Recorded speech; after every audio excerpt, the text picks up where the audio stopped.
నమస్కారం. మన మనుగూరు గురించి కొన్ని విషయాలు మీతో మాట్లాడాలనుకుంటున్నాను. అంతకంటే ముందు ఒక చిన్న డేటా మీ ముందు ఉంచి తర్వాత ఆ విషయాలు చెప్పదలుచుకున్నాను.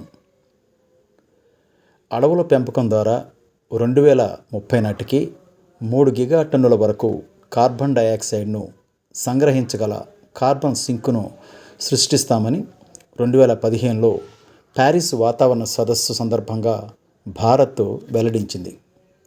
వెదురు పెంచడం ద్వారా ఈ లక్ష్యాన్ని సాధించవచ్చు అని పరిశోధకులు స్పష్టంగా చెప్పారు. భారతదేశంలో సుమారుగా 136 రకాల వెదురు జాతులు ఉన్నాయి. దేశవ్యాప్తంగా సుమారుగా 140 కోట్ల హెక్టార్ల మేర విస్తరించినటువంటి వెదురు వనాలు ఏటా 12 కోట్ల టన్నుల కార్బన్ డయాక్సైడ్ను గ్రహిస్తున్నాయని శాస్త్రవేత్తలు చెబుతున్నారు. ప్రపంచవ్యాప్తంగా దాదాపుగా 3.15 కోట్ల హెక్టార్ల విస్తీర్ణంలో వెదురు అడవులు ఉన్నాయని అంచనా. తెలంగాణలో 2 లక్షల ఎకరాల్లో వెదురు పెంపకం లక్ష్యంగా ప్రభుత్వం పెట్టుకుంది. అయితే గత ఏడాది వరకు ఉన్న లక్ష్యమే ఇది.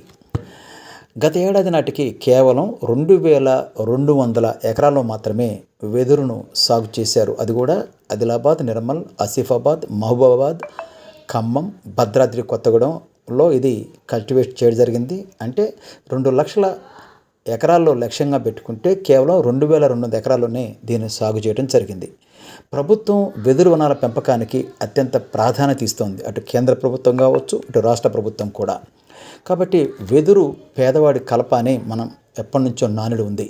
ఇది ఎక్కువగా మధ్యప్రదేశ్, మహారాష్ట్ర, అరుణాచల్ ప్రదేశ్లో విస్తరించింది. తెలంగాణలో కూడా ఆ తర్వాత స్థానాన్ని ఆక్రమించింది. నేషనల్ బ్యాంబో మిషన్ వెదురు విస్తరణకు బాగా కృషి చేస్తోంది. తొల్డా జాతి వెదురుతోనే మనం ఇప్పుడు దేవునికి వెలిగించేటువంటి అగరబత్తులను తయారు చేస్తుంటాం. అయితే మన దేశంలో ఈ జాతి వెదురు లేనే లేదు. 95% ఈ అగరబత్తీలు తయారు చేసుకునే వెదురును చైనా నుంచి మనం దిగుమతి చేసుకోవాల్సిన పరిస్థితి వచ్చింది. భద్రాద్రి కొత్తగూడెం జిల్లాలోని మనుగూరు ప్రాంతం వెదురు పెంపకానికి చాలా అనువైనది. ఇక్కడ సహజ సిద్ధమైనటువంటి అటవీ వాతావరణం, అనుకూలమైన నేలలో ఉండటం వల్ల వెదురు బాగా పెరుగుతుందని శాస్త్రవేత్తలు చెప్తున్నారు. మనుగూరు మండలం సహజంగానే అటవీ ప్రాంతాన్ని కలిగి ఉంది. ఇక్కడ భూగర్భ జలాలు కూడా వాతావరణం వెదురు పెరుగుదలకు చాలా అనుకూలంగా ఉంటుంది కూడా.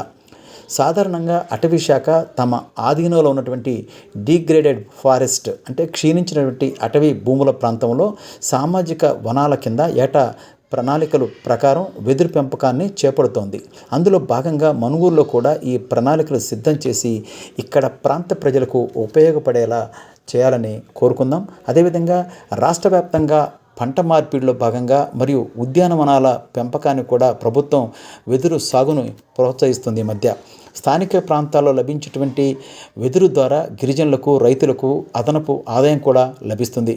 సాధారణంగా వెదురు సాగు వ్యయంలో ప్రభుత్వం రైతులకు 50% సబ్సిడీ కూడా ఇప్పుడు అందిస్తుంది. బొగ్గుకు ప్రత్యామ్నాయంగా వెదురు కలపను థర్మల్ పవర్ ప్లాంట్లో వినియోగించి కాలుష్యాన్ని నియంత్రించాలని కేంద్ర రాష్ట్ర ప్రభుత్వాలు లక్ష్యంగా పెట్టుకున్న సందర్భంలో మన ప్రాంతం వెదురు సాగుకు మొగ్గు చూపటం అనేది అత్యంత లాభదాయకం. ఎందుకంటే మనకి భద్రాద్రి పవర్ ప్లాంట్ కూడా ఉంది. బొగ్గుకు ప్రత్యామ్నాయంగా దీన్ని వాడుకునే అవకాశం కూడా ఉంటుంది. వెదురుతో కొన్ని వందల వేల రకాల వస్తువులను, ఇతర పరికరాలను అలంకరణకు అనేక రకాలుగా ప్రపంచవ్యాప్తంగా ఉపయోగిస్తున్నారు. దీనికి అత్యధికంగా డిమాండ్ కూడా ప్రస్తుతం ఉంది. ఇంతవరకు మొదటి నుంచి మీరు చూసినటువంటి ఫోటోలు అవన్నీ మీరు చూసుంటారు. అయితే వెదురు మనకు తెలిసినట్టుగా కొన్ని తడికలు, కొన్ని బుట్టలు అల్లుకోవటమే కాదు, ఇన్ని రకాలుగా ఉపయోగించేటువంటి అవకాశం కూడా ఉంది. కాబట్టి చక్కని భవిష్యత్తు ఉన్నటువంటి వెదురు వైపు మన ప్రాంత ప్రజలు మొగ్గు చూపాలి. అటవీ శాఖ కూడా దీనిపై దృష్టి సారించాలి. మన దేశంలో ఈశాన్య రాష్ట్రాల తరహాలో మన మనుగూరు ఉంటుంది. అక్కడ ప్రజలు ఎక్కువగా వెదురుపైన ఆధారపడి జీవిస్తుంటారు. మనమెందుకు ఆలోచన చేయకూడదు? పాలకులు, ప్రజాప్రతినిధులు, అధికారులు, పౌర సమాజం సమిష్టిగా ఆలోచన చేస్తే మన మనుగూరు అద్భుత ప్రాంతంగా రూపాంతరం చెందుతుంది. మరొక విషయం, ఈ వెదురుతోనే కొన్ని వేల రకాల ఉత్పత్తులు చేయొచ్చని చెప్పుకున్నాం కదా. దానికి తగ్గ శిక్షణ కూడా ఇవ్వటానికి అనేక సంస్థలు, కేంద్ర రాష్ట్ర ప్రభుత్వ సంస్థలు సిద్ధంగా ఉన్నాయి. కాబట్టి మన ప్రాంతాన్ని ఈ విధంగా అభివృద్ధి చేసుకునేందుకు ఒకవైపు బొగ్గు గనులు, ఒకవైపు విద్యుత్ కేంద్రం, అదేవిధంగా ఇటు గోదావరి జలాలు ఉన్నాయి. కాబట్టి ఈ ప్రాంతాన్ని అద్భుత ప్రాంతంగా తీర్చిదిద్దుకునే క్రమంలో ఈ ఆలోచన కూడా చేయాలని మనస్ఫూర్తిగా మీ అందరిని కోరుతున్నాను.